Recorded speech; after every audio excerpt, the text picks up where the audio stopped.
Good morning friends. आजच्या लेक्चरला आपण methods जे आहेत की कोहरंट सोर्सेस फॉर्म आपण कशा पद्धतीने करू शकतो किंवा कोहरंट सोर्सेस जे आहेत ते फॉर्म करण्याचे स्टेप्स कोणत्या कोणत्या आहेत ते आपण आजच्या लेक्चरला बघू. कोहरंट सोर्स हा इंटरफरन्स पॅटर्न करण्यासाठी लागणारा एक महत्त्वाची कंडिशन ती आहे.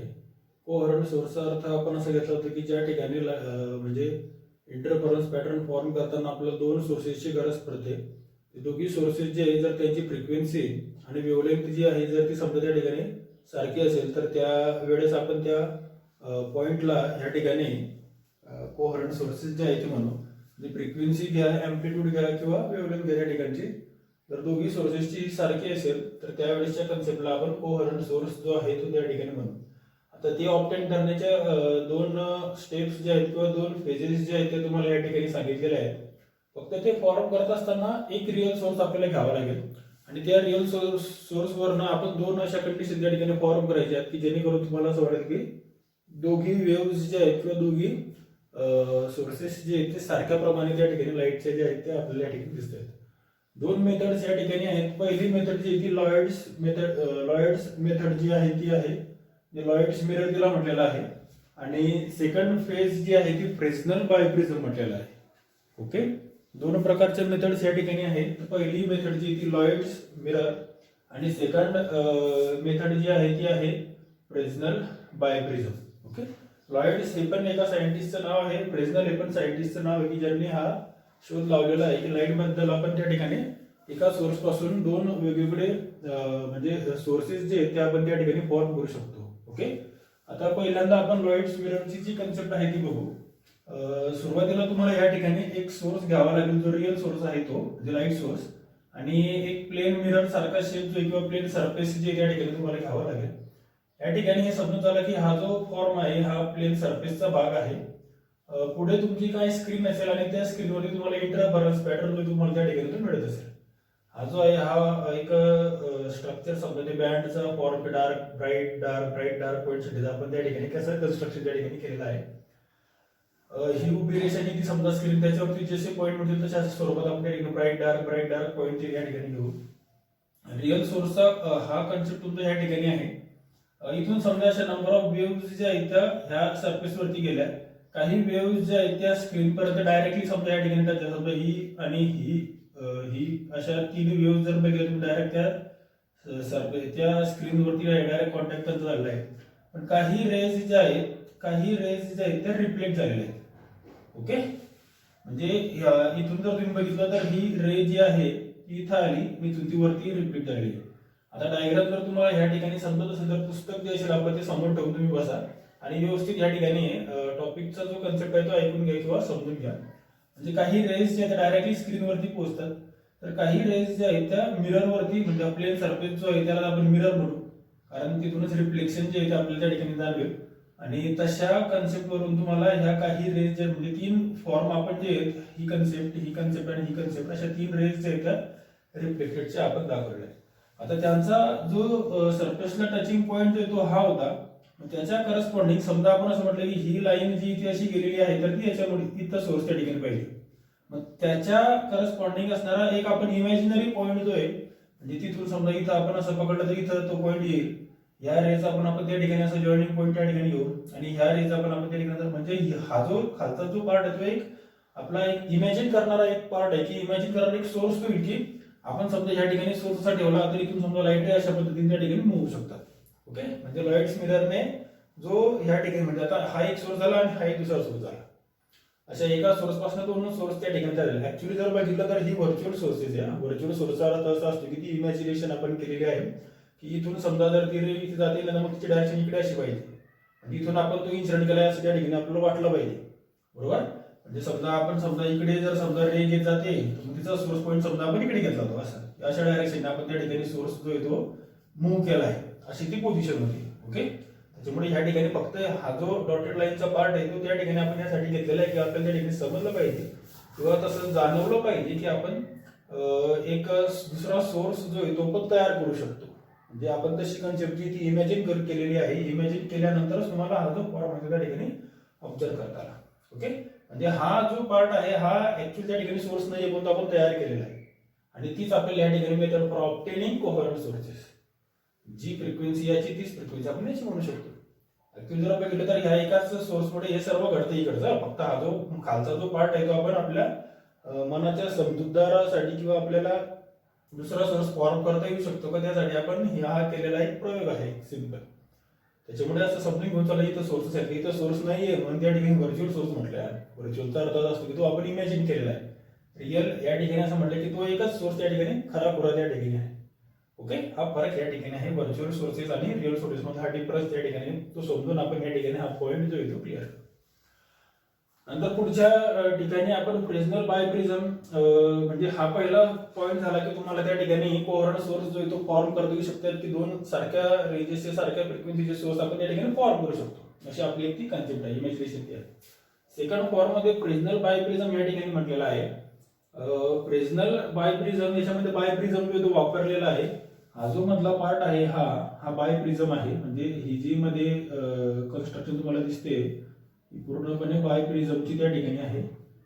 पुस्तक शेजारी ठेवून तुम्ही डायग्राम बघा, कारण याच्यात तुम्हाला जर थोडंसं अडचण वाटत असेल तर हा जो डार्क केलेला जो पार्ट आहे हा पूर्णपणे तुमचा बायप्रिझमचा प्रकार आहे.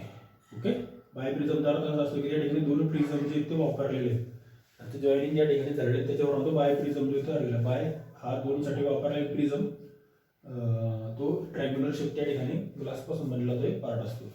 इथं स्लिट आहे, इथं सोर्स आहे समजा, बरोबर. आपण असं समजू की इथून समजा आपला लाईट सोर्स आहे आणि आपण तो या बायप्रिझम वरती इन्सिडेंट केला. त्याची ही पोझिशन एक आहे, बरोबर, ही एक पोझिशन आहे, ही एक पोझिशन आणि ही, असे चार पोझिशन समजा आपण घेतले. समजा पहिल्या पोझिशनला लाईट रे या ठिकाणी इन्सिडेंट झाला आणि इकडून तो रिफ्रॅक्ट झाला, इकडे स्क्रीन असेल म्हणजे ह्या डायरेक्शन तो स्टेप त्या ठिकाणी रिफ्लेक्ट झाला. दुसरी पोझिशन ती ह्या ठिकाणी टच झाली आणि इथून ती परत रिफ्लेक्ट झाली, ती इकडे झाली. तिसरी पोझिशन जी आहे ती अशी आली आणि इथून समजा ही रे जी ती या पोझिशनने रिफ्लेक्ट झाली. चौथी पोझिशन जी आहे ती ह्या ठिकाणी टच झाली आणि सरळ ती अशी या ठिकाणी निघून समजा या पॉइंटला ठिकाणी रिफ्लेक्ट झाली, बरोबर. आता इथून आपण असं म्हटलं की त्या ठिकाणी एकच सिंगल सोर्स त्या ठिकाणी आहे, परंतु आपण असे अनदर बॉर्न म्हणजे व्हर्च्युअल सोर्स जे आपण म्हटलं होतं अगोदरच्या डायग्राम मध्ये तसं काही त्या ठिकाणी कन्स्ट्रक्ट करू शकतो का. आता जर तुम्ही या ठिकाणी असं ऑब्झर्व केलं, जर समजा या ठिकाणी बायप्रिझम नसता तर ही जी लाईन आहे ही आपण कशी कन्सिडर केली तर ती सरळ रेषा. ही जी लाईन आहे म्हणजे इकडे इथून तिथं समजा डेव्हिएशन होत असेल तर ती लाईन आपण कशी केली इकडे या ठिकाणी, म्हणजे S1 चा जो पार्ट आहे तो असा त्या ठिकाणी तयार झाला, बरोबर. म्हणजे हा पुढचा पार्ट तुमचा आणि हा समजा तुमच्या इकडचा असा हा तिरपा पार्ट, बरोबर. मग आपण हे कसं समजायचं की याची ओरिजिनल डायरेक्शन कशी असेल तर इकडे समजा असा हा जोडून घेऊ आणि इकडून समजा असा, म्हणजे अशा पद्धतीने जी डायरेक्शन गेली आणि अशा पद्धतीने ही रे जी ती गेली. म्हणजे तसं इमॅजिन करावं लागतं आपल्याला की असं अशा पद्धतीने किंवा अशा पोझिशनला तिथं सोर्स असेल आणि त्याच्यामुळे तशी लाईन जी तशी जाऊ शकते, अशी इमॅजिनेशन फक्त त्या ठिकाणी केलेली आहे. त्याच्यावरच आपण हे जे कन्सेप्ट आहे किंवा हा जो पार्ट आहे त्या ठिकाणी सांगू शकतोय. तसाच पार्ट या ठिकाणी हा गेलेला आहे, लाईट इकडे येऊन तिच्या करस्पॉन्डिंग असणारी जी इमॅजिनरी लाईन आहे ती इकडे आली. ह्या लाईनला समजा तो इकडे रिफ्लेक्ट झाला तर याच्या करस्पॉन्डिंग इमॅजिनरी लाईन ती अशी आपण या ठिकाणी डॉटेड पार्ट मध्ये दाखवतो. ओके, म्हणजे एक पार्ट जो आहे तो असा त्या ठिकाणी समजा ह्या लाईनचा जो आहे तो असा या ठिकाणी मूव्ह झाला आणि एक पार्ट जो आहे तो ह्या ठिकाणी अशा पद्धतीने मूव्ह झाला. म्हणजे अशा पद्धतीने या ठिकाणी आपण त्याचं कन्स्ट्रक्शन जे येते या ठिकाणी असं करू शकतो. म्हणजे हा जो फॉर्म आहे तुम्हाला S1 या ठिकाणी मिळाला आणि इथे समजा हा S2 जो आहे तुम्हाला त्या ठिकाणी तो आला किंवा तो मिळाला. त्याच्यावरून आपण या ठिकाणी दोन वेगळे वेगळे सोर्स जे आहेत या ठिकाणी तयार करू शकतो आणि ते दोन सोर्स तयार करू शकत असल्यामुळे या ठिकाणी तुम्हाला कोहरंट सोर्सेस ऑब्टेन करण्यासाठीच्या फक्त मेथड्स जे कशा तयार करू शकतो किंवा कसं फॉर्मेशन आहे हे आपण ह्या टॉपिकमध्ये सांगू शकतो. टॉपिकचं महत्व यासाठी द्या की आपण कोहरंट फॉर्मेशन जे करतोय, कोहरंट रेचं फॉर्मेशन जे आहे ते आपण या ठिकाणी करत असल्यामुळे कोणत्या प्रकारच्या स्टेप्स या ठिकाणी आपण इन्क्लूड करू शकतो किंवा कशा प्रकारच्या दोन मेथड्स त्या ठिकाणी आहे. ओके, त्याच्यामुळे या टॉपिकला जास्त तुम्हाला काही वेळ दिला जास्त वेळ आपण देऊ शकत नाही. लगेच ते तुमच्या सिम्पली इझिली लक्षात राहील. फक्त हा डॉटेड लाईनचा पार्ट नेमका काय आहे तो आपण लक्षात ठेवायचा. हा जो पार्ट आहे तो नेमका काय आहे म्हणजे त्याच्यावर आपण असं ऑब्झर्व करू शकतो इथं सोर्स असेल आणि इथं सोर्स असेल. जर तुम्ही हा बायप्रिझम काढून टाकला तर तुम्हाला असं आठवेल की इथं पण सोर्स असेल आणि इथं पण सोर्स असेल, तेव्हा तुम्हाला ह्या डायरेक्शन जे आहेत त्या पॉसिबल असतील. सेम तेच पिक्चर या ठिकाणी म्हणजे रिअल सोर्स आणि व्हर्च्युअल सोर्स असं त्या ठिकाणी आपण ते म्हणू शकतो. रिअल सोर्स हा एकच या ठिकाणी आहे, हे दोन व्हर्च्युअल सोर्सेस जे आपण त्या ठिकाणी तयार करू शकतो. म्हणजे फॉर्मेशन ऑफ व्हर्च्युअल सोर्सेस जे आहे ते आपण ह्या डायग्रामवरनं किंवा ह्या कन्स्ट्रक्शनवरनं तुमच्या समोर जे जे आपण या ठिकाणी मांडू शकतो. आणि अशा पद्धतीने आपण हा जो टॉपिक आहे तो या ठिकाणी एक्सप्लेन आपल्या पद्धतीने सोप्या भाषेमध्ये करू शकतो. ओके, नेक्स्ट पॉइंट आपण आता बघणार आहोत, ज्याचं नाव आहे ऑप्टिकल पाथ. आता हा ऑप्टिकल पाथ नेमका काय असतो, तर ज्या वेळेस लाईट सोर्स पासून आपण समजा इंटरफरन्स पॅटर्न ऑब्झर्व करायचं म्हटलं तर एक सोर्स पॉइंट लागतो आणि एक एंडिंग पॉइंट जो असतो त्याचा त्या ठिकाणी लागतो. आणि लाईट रे जी त्याची त्या ठिकाणी ट्रॅव्हल होत असते. ओके, त्या डिस्टन्सला किंवा त्या लाईट रेच्या प्रॉपगेशनला आपण त्या ठिकाणी ऑप्टिकल पाथ जे आहे ते त्या ठिकाणी म्हणू शकतो. म्हणजे साध्या आपल्या सोप्या भाषेमध्ये आपण नेमकं ऑप्टिकल पाथ जे आहे ते नेमकं काय समजायचं, तर समजा सोर्स पॉइंट असेल लाईटचा आणि त्याच्यातून समजा आपण लाईट रे जी त्याची प्रॉपगेट केली तर लाईटचं ते एक पाथ आहे, ट्रॅव्हलिंग डिस्टन्स ते फक्त आहे. बरोबर, कुठेतरी सुद्धा सोर्स पॉइंट समजा काहीतरी स्क्रीन असेल किंवा काहीतरी एखादी वस्तू असेल किंवा एखादी ऑब्जेक्ट असेल, त्या सोर्स पासून तुम्ही समजा लाईट ती ट्रॅव्हल केली तर ते ट्रॅव्हल होणारी जो फॉर्म आहे लाईटचा प्रॉपगेशनचा जो फॉर्म आहे त्या फॉर्मला आपण या ठिकाणी लाईटचा ऑप्टिकल पाथ त्या ठिकाणी म्हणतो. ऑप्टिक्सचा जो पार्ट आहे तो लाईट मध्ये येतो, वेव्ह फॉर्म मध्ये येतो, लाईटच्या कन्सिडरेशन मध्ये येतो आणि त्या ठिकाणी आपण त्या तेवढ्या डिस्टन्सला समजा या ठिकाणी ऑप्टिकल पाथ जे आहे ते म्हणू शकतो. डेफिनेशन जी आहे ती सिंपल आहे. ही डेफिनेशन बऱ्याचदा तुम्हाला विचारला जाऊ शकते परीक्षेमध्ये, 1 मार्कांना किंवा 2 मार्कांना. The corresponding path in vacuum, vacuum हे एक प्रकारचा मीडियम आहे that the light travels in the same time as it takes in the given time. म्हणजे लाईट ज्या वेळेमध्ये पोहोचत असेल, समजा तुम्ही करस्पॉन्डिंग पाथ व्हॅक्यूमचा घेतला असेल तर त्यामध्ये जो स्पीड समजा तुमचा लाईटचा असेल त्याच स्पीडनुसार तुमची जी same time as it takes in the given medium, म्हणजे जो टाइम तुमचा व्हॅक्यूम मध्ये फ्लो होणारा असेल तोच टाइम तुमचा जी तुम्ही मीडियम घेसान, एअर घ्या किंवा काहीतरी वेगळं कोणती मीडियम घेसान तर त्याच्यामध्ये फ्लोईंगसाठी लागणारा जो वेळ आहे तो त्या ठिकाणचा सारखा असेल. असं फक्त या ठिकाणी रेशो जो येतो आपल्या या ठिकाणी घ्यायचा. म्हणजे corresponding path in vacuum that the light travels in the same time. बरोबर, म्हणजे व्हॅक्यूम मध्ये लाईट ट्रॅव्हल होते सारख्या वेळेत कोणत्या, as it takes in the given medium. म्हणजे अजून तुम्ही व्हॅक्यूम मध्ये जसं जी स्पीड त्या ठिकाणी लाईटची असेल ती स्पीड आणि तुम्ही घेतलेलं मीडियम त्या स्पीड मधलं डिस्टन्स जे त्या ठिकाणी ते सारखं असतं. त्याला लागणारा टाइम जो आहे लाईट वेच्या प्रॉपगेशनला त्या ठिकाणी तो सारखा असतो. आता नेमका मग टाइम किती, तर तो टाइम कॅल्क्युलेट करण्यासाठी आपण एक फॉर्म्युला वापरतो, डिस्टन्स अपॉन स्पीड. म्हणजे एक रेशो तो आहे की अंतर बरोबर काय तर वेळ गुणिले वेग असा. त्याच्यावरून आपण वेळेचा जो फॉर्म्युला तो साधा आपल्या 6वी 7वीचं गणित आहे त्याच्यामध्ये आपण डिस्टन्स अपॉन स्पीड असा रेशो तो घेतो. मग आता ह्या ठिकाणी आपल्याला डिस्टन्स जे घ्यायचं आहे ते आपण समजा मीडियम त्या ठिकाणी कन्सिडर अजून केलं नाही, कोणतीही समजा एखादी मीडियम असेल तर D medium upon V medium. D म्हणजे डिस्टन्स आणि हा स्पीडसाठी आपण व्ही मीडियम या ठिकाणी वापरला. मीडियम समजा आपण व्हॅक्यूम घेतली तर ते मीडियमच्या जागी फक्त आपण त्या ठिकाणी D vacuum upon V vacuum असं त्या ठिकाणी लिहू शकतो. आता हा जर रेशो तुम्ही कम्पेअर केला तर तुम्ही ऑप्टिकल पाथचं जी इक्वेशन आहे त्या ठिकाणी कॅल्क्युलेट करता. ऑप्टिकल पाथ म्हणजे आपण नेमकं काय म्हटलं, तो एक डिस्टन्सचा पार्ट आहे. करस्पॉन्डिंग पाथ या ठिकाणी म्हटलेलं आहे. करस्पॉन्डिंग पाथ म्हणजे तो डिस्टन्सचा एक प्रकार आला. करस्पॉन्डिंग पाथ म्हणजे तो डिस्टन्सच त्या ठिकाणी आहे. त्याच्यामुळे तो डिस्टन्स जो आहे तो समजा आपण इन व्हॅक्यूम मधला डिस्टन्स, त्या म्हणजे व्हॅक्यूम मध्ये जे डिस्टन्स असतं त्या डिस्टन्सला लाईट सोर्सच्या आपण त्या ठिकाणी ऑप्टिकल पाथ म्हणतो. म्हणजे व्हॅक्यूम मध्ये जेवढा वेळ लागेल लाईट रेच्या प्रॉपगेशनला तेवढाच वेळ तुम्हाला त्या ठिकाणी तुम्ही कन्सिडर केलेली दुसरी कोणती मीडियम असेल त्या ठिकाणी आपल्याला तो लागू शकतो. असं त्याचा त्या डेफिनेशनचा जो अर्थ आहे तो स्पष्ट त्या ठिकाणी उल्लेख आहे. म्हणून डी व्हॅक्यूम इक्वल्स टू हा जर इथे ठेवला तर हा पार्ट इकडे मल्टिप्लायर आहे. बरोबर, मग इकडे जर हा समजा मल्टिप्लायरला आपण घेतला तर ही तुमचं झालेलं आहे, याच्या पुढे आपण समजा जातोय. जर हा जर पार्ट तुम्ही समजा इकडे आणला तर हा इकडे डिनॉमिनेटरला आहे आणि इकडे जातो न्यूमरेटरला आहे. बरोबर, गुणिला व्ही व्हॅक्यूम समजा आपण त्याला म्हटलं. ही स्टेप तुमची या ठिकाणी आहे इक्वल्स टू हे डी व्हॅक्यूम त्या ठिकाणी तुमच्या एटीस त्या ठिकाणी असेल. फक्त आपण अरेंजमेंट अशी केली पुढे की व्हॅक्यूम व्हेलोसिटीचा जो पार्ट आहे तो आपण एका ठिकाणी घेतला प्रॉडक्ट आणि एका शेजारी समजा त्याला मल्टिप्लाय करतो. म्हणजे हा न्यूमरेटर आहे हा डिनॉमिनेटर आहे, तो फक्त आपण एक रिअरेंज केला. V vacuum upon V medium into D medium. ही कॉन्स्टंट सारखी व्हेलोसिटी आहे सारखी फेज म्हणजे इथं पण व्हेलोसिटी इथं पण व्हेलोसिटी म्हणून त्या ठिकाणी आपण फक्त तो वनच्या जागी त्याचा एक कॉन्स्टंट फॉर्म येतो एन आपण त्या ठिकाणी म्हटलं म्हणजे व्ही व्हॅक्यूम आपण व्ही मिडियमला आपण कॉन्स्टंट आपल्या ठिकाणी दिलं इंटू डी मिडियम जी मिडियम असेल ती आणि हे झालं तुमचं डी व्हॅक्यूमचा फॉर्म किंवा या ठिकाणी आपण त्याला ऑप्टिकल पाथ जे आहे ते या ठिकाणी म्हणू शकतो। बऱ्याचदा हा जो एन आहे तो या ठिकाणी बनवतो कारण सारख्या क्वांटिटीचा रेशो तो आहे व्हेलोसिटी म्हणजे व्हेलोसिटी जर सारखी असली तर त्या ठिकाणी आपण त्याचा आन्सर जे ते 1 त्या ठिकाणी घेऊ शकतो किंवा डिस्टन्स जर समजा सारखा आलं तर ते पण आपण त्या ठिकाणी जेवढं डिस्टन्स समजा व्हॅक्यूमचं असेल तेवढं डिस्टन्स दुसऱ्या मीडियम जर 1 त्या ठिकाणी आपला रेशो त्या ठिकाणी होऊन जातो। तर अशा प्रकारे ह्या ऑप्टिकल पाथला आपण डिफाइन करू शकतो। फक्त बेसिक आयडिया जी आहे ऑप्टिकल पाथची ती लक्षात ठेवा। त्यासाठी तुम्हाला सुरुवातीला व्हॅक्यूम मीडियम जे कन्सिडर करावं लागतं। व्हॅक्यूम मीडियम कन्सिडर करत असताना त्या मीडियम मध्ये असणारी जी करस्पॉन्डिंग पाथ आहे ती आणि त्या करस्पॉन्डिंग पाथला एक्सप्लेन करत असताना किंवा त्या करस्पॉन्डिंग पाथला तुम्हाला त्या ठिकाणी रिराईट करत असताना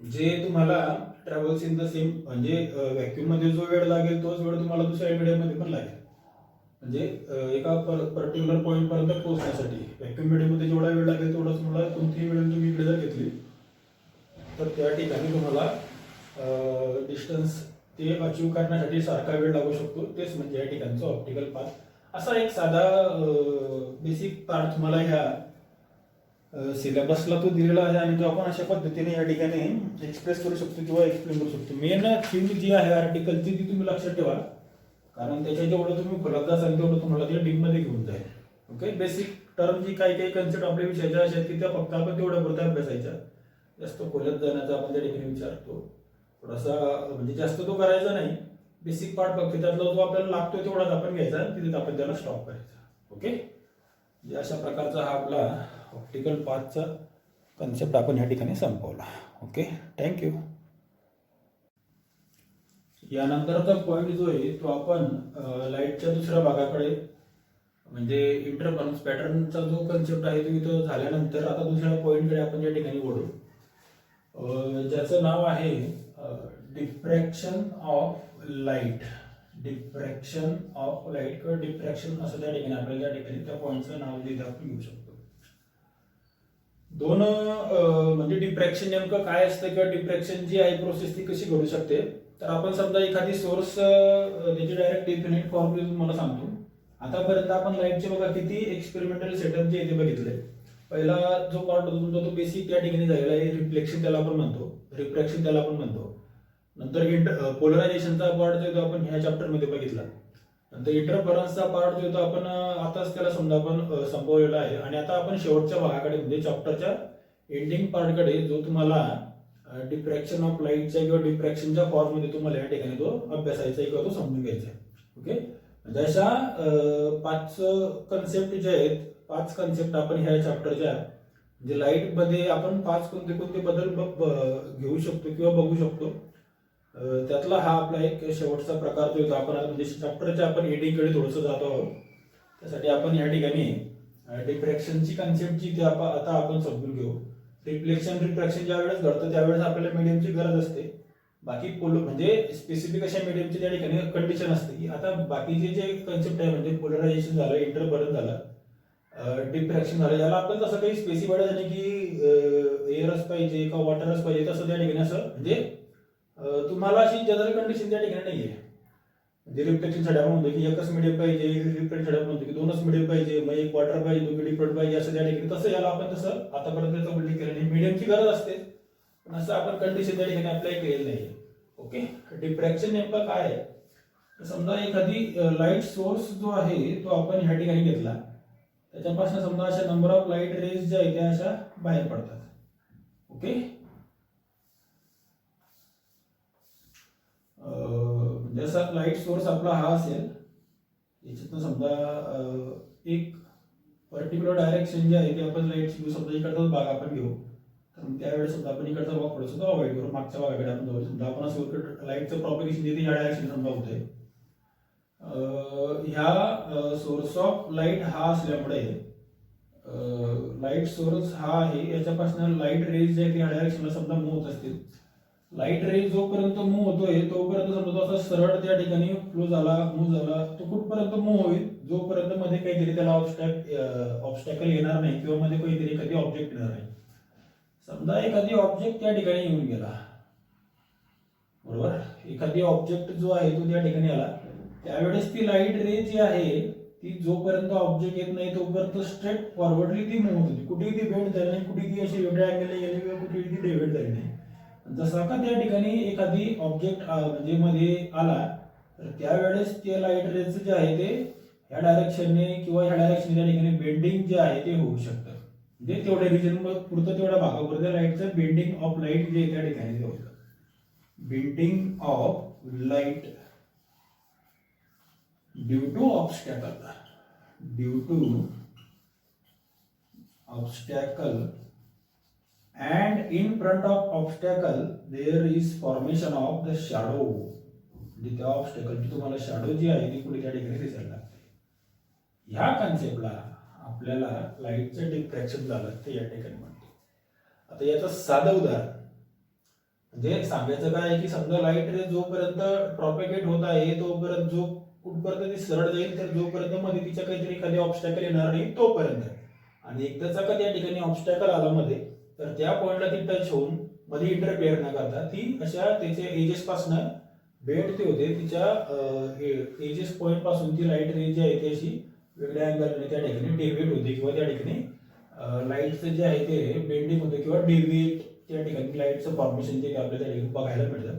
आणि ते झाल्यामुळे जो ऑब्जेक्ट तुमचा असेल त्या ऑब्जेक्टची इमेज जी आहे, शॅडो जी आहे, सॉरी इमेज नाही शॅडो, त्या ठिकाणी तुम्हाला अशी प्रोड्यूस झालेली त्या ठिकाणी दिसते. याचं बेस्ट एक्झाम्पल जर तुम्हाला ऑब्झर्व करायचं असेल तर आपण समजा संध्याकाळचा वेळ असेल म्हणजे थोडासा अंधार जर पडलेला असेल तर त्यावेळेस आपण हा पाठ करू शकतो ना. दिवसा आपण किती बघण्याचा प्रयत्न केला तर बघता येणार तुम्हाला, बरोबर. तुम्ही कितीही टेलिस्कोप लावा किंवा मायक्रोस्कोप लावा दिवसा तुम्हाला ते समजणार नाही.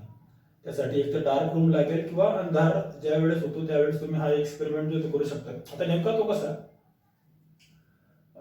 तर समजा आपण रस्त्याने चालतोय, मुवमेंट करत असताना समजा आपण त्या ठिकाणी जशी आपली समजा मुवमेंट होईल त्या जर समजा मागून एखादी व्हेकल किंवा एखादी वाहन जे आहे ते आलं आणि त्याचा जो लाईट आहे तो समजा आपल्या बॉडीवरती इन्सिडेंट झाला, बरोबर.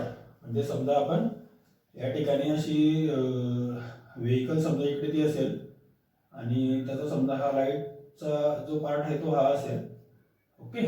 आणि याच्या पुढे समजा आपण त्याच्यामध्ये थोडंसं गाडी थोडीशी लांब असेल ना, आपण थोडंसं पुढे असू, समजा या ठिकाणी आपण असे उभे आहोत किंवा चालतोय आपण असे वॉकिंग पोझिशनमध्ये आपण आहोत, अशी डायरेक्शन आपण मध्ये. जसा तो लाईट रे समजा त्याची रेज जे आहे ते आपल्या बॉडीवरती पडतील, म्हणजे पूर्णपणे रिजन जो आहे त्या बॉडीचा आपल्या अंगावरती पडेल, तशी तुम्हाला तुमची सावली जी आहे ती पुढे अशी एक्सपांड झालेली त्या ठिकाणी दिसते.